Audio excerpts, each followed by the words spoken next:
I'm Monsignor James Cronin. I'm the National Director of Missio. Missio is the global organisation. In fact, it's the Pope's own charity to support missionaries and the church throughout the world where it's too young, too new and too vulnerable to look after itself. We believe that everybody has the right to hear the gospel of Jesus Christ. After all, didn't he say, "Go out to the whole world, proclaim the good news"? And we try to put that in a very practical way by supporting those who are proclaiming the good news, proclaiming the person of Jesus Christ, who are building the infrastructure of the church and who are making disciples. People say, what's the point of being a missionary? What's the point of starting new churches?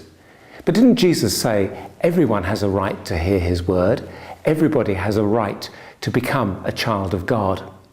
And that's why our primary purpose is to preach the word of God and to support the church, to build the church, so that in making disciples, they can go out to their brothers and sisters equally in need to support them in faith, in love, and through charity.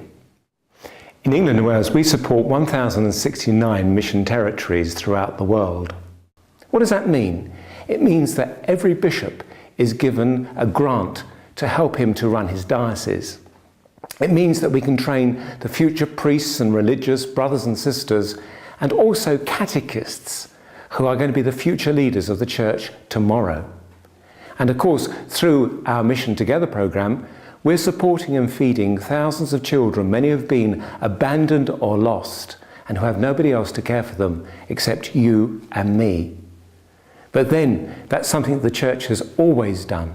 It's always reached out to those in need. It's always cared for the person at the margin. All we're doing is simply putting into task and in our work what Jesus asked us. Go out to the whole world, proclaim the good news. When I go out to whichever country I have been to, most recently I was in Pakistan, I've been in South Africa, I have been also in Myanmar, you and I used to know it as Burma. And there, of course, they are delighted to see somebody coming from outside. I was the first priest, the first European priest that some of the children saw in our mission school in Yangon. And what I was able to tell them was, I belong to you and you belong to me because we are brothers and sisters in faith.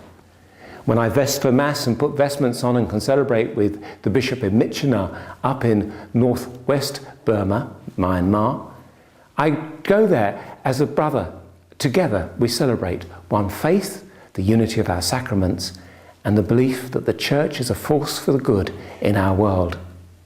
So there is one family and one faith, and we're delighted to be able to share that opportunity with our brothers and sisters.